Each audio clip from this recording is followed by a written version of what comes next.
Quando eu recebi a notícia da minha prisão, eu passei o dia gravando no SBT, ao lado de grandes amigos, o que ajudou a deixar o clima um pouco mais leve. Muito já se falou dessa minha condenação, que é a liberdade de expressão, a diferença entre uma piada num palco e uma declaração, que leva um humorista a sério, político na palhaçada, que liberdade de expressão não é de opressão, que piadas podem ofender, etc. Antes de me pronunciar, eu quis ler toda a sentença da juíza que condenou um humorista, no caso eu, a mais de 8 anos de prisão e uma multa de quase 2 milhões. Esse vídeo não é de piada, eu estou em casa com meus gatos.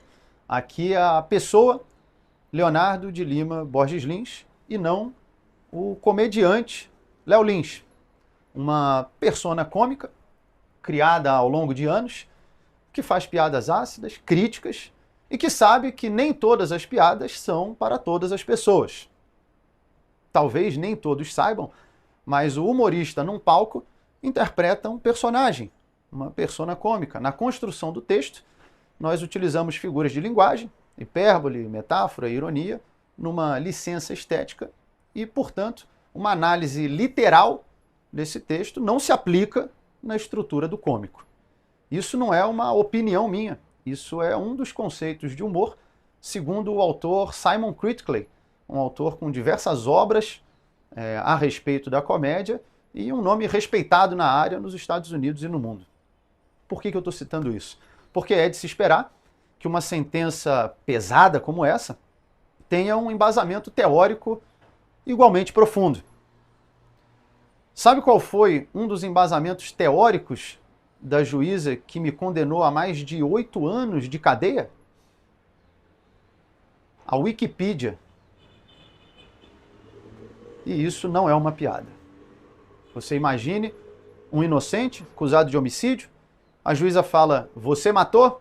Ele diz, não. Ela vai na Wikipedia, pessoas podem mentir? Sim, sabia, condenado. Isso mesmo, a Wikipedia tendo um aviso. Não é fonte primária de informação, não substitui uma pesquisa acadêmica, assim como no meu show, também tem avisos.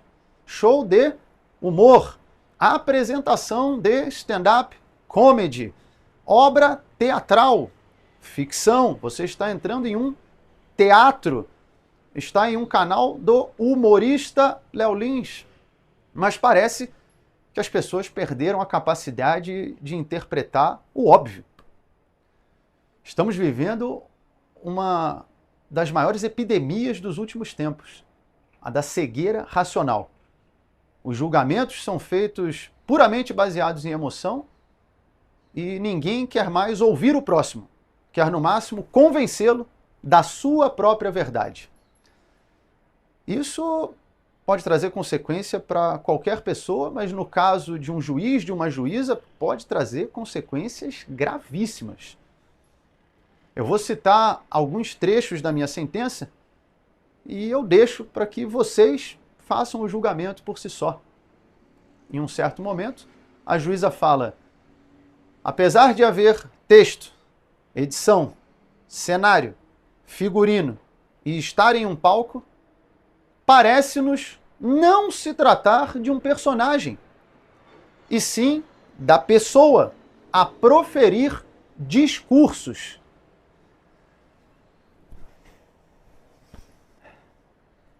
Eu te mostro a cabeça de um jacaré, o corpo de um jacaré, o rabo de um jacaré, e eu pergunto que animal é esse? E você responde, é um camelo.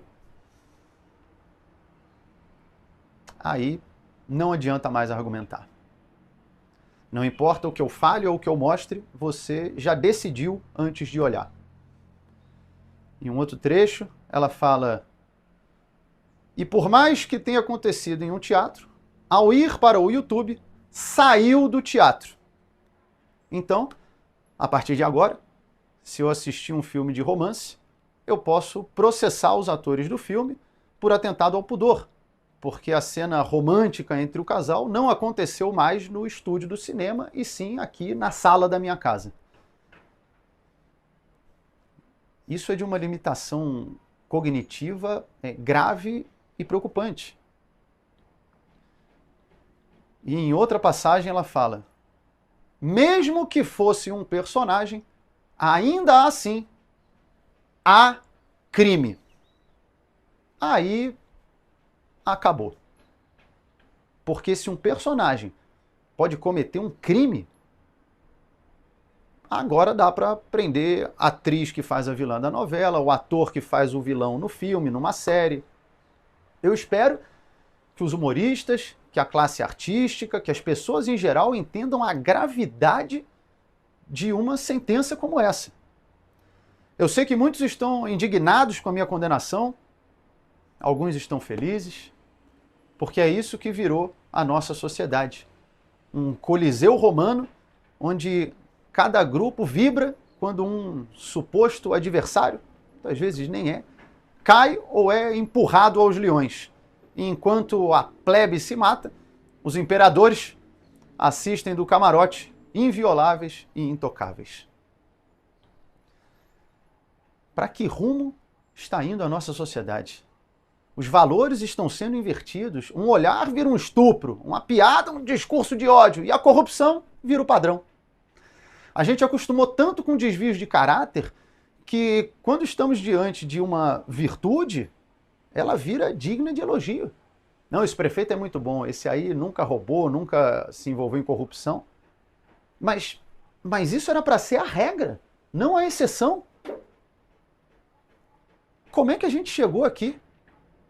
Em parte, eu te digo, vestindo os vícios com um manto da moralidade. Usam esse manto há tanto tempo que às vezes nem percebem o erro.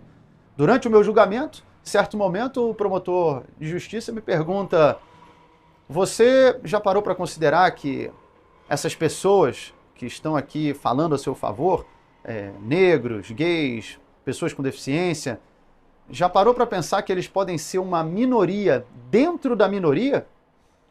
E aí eu respondi: mas o objetivo desse processo não é justamente o respeito às minorias? Você está me dizendo então que essa minoria é tão pequena que não merece respeito. Em que momento a nossa régua moral e jurídica passou a ser baseada em um número do IBGE? Isso, se é que era uma minoria. Pelo menos no meu julgamento, haviam mais minorias do meu lado do que contra, porque não levaram nenhuma. E mesmo assim, em nome da defesa das minorias, a juíza ignora a opinião dessas minorias e determina que piada incentiva o crime, o ódio e o preconceito.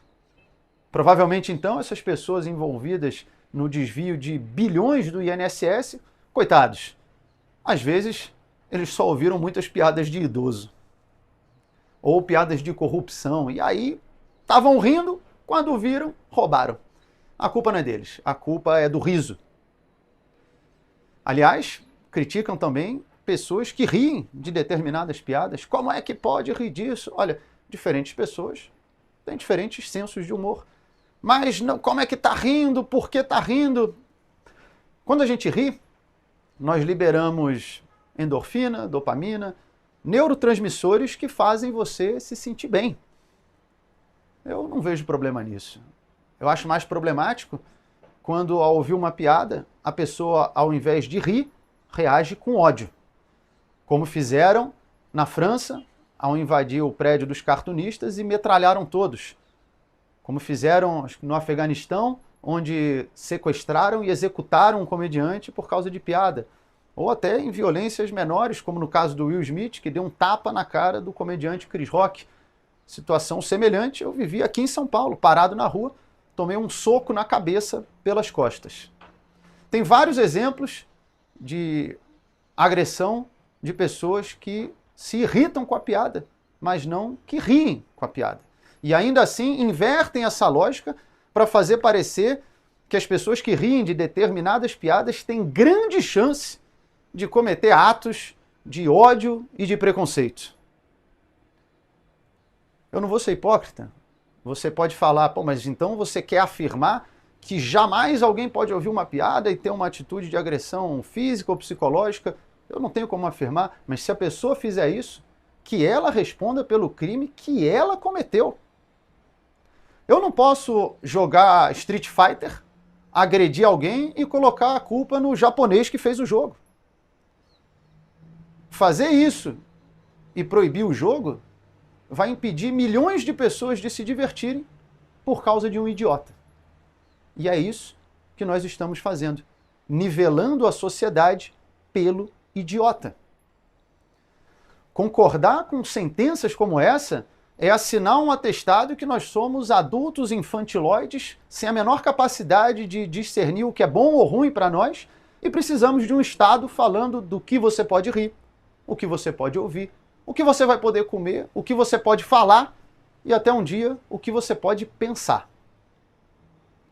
Por isso, eu agradeço muito a todos vocês que estão me apoiando. Agradeço aos colegas, familiares, aos humoristas, juristas, jornalistas. Eu recebi milhares de mensagens. Confesso que foi acima da minha expectativa as pessoas que estão se posicionando a meu favor. E claro, a vocês, as milhões de pessoas que acompanham o meu trabalho. Eu sempre falo que vocês são muito importantes para mim e me dão força para continuar seguindo em frente. Muitas das vezes recebo mensagens que se tornam até mais pessoais, de pessoas falando que minhas piadas ajudaram a superar uma depressão, a perda de um ente querido, a superar uma enfermidade, como no caso de um rapaz que entrou em contato se voluntariando para depor a meu favor, porque ele disse que eu ajudei a salvar a vida dele e tatuou o símbolo do meu show em um corte que ele tem no pulso. Ainda bem que eu não estava preso, proibido de contar piadas nessa época. Eu agradeço muito. Mensagens como essa são muito gratificantes. Como eu sempre falo, a melhor piada do mundo sem alguém para rir não tem graça. A comédia é feita para o próximo. Por isso eu espero retribuir tudo isso em risadas. Eu tenho fé que no fim vai dar tudo certo, até porque se rir virou crime, o silêncio virou regra.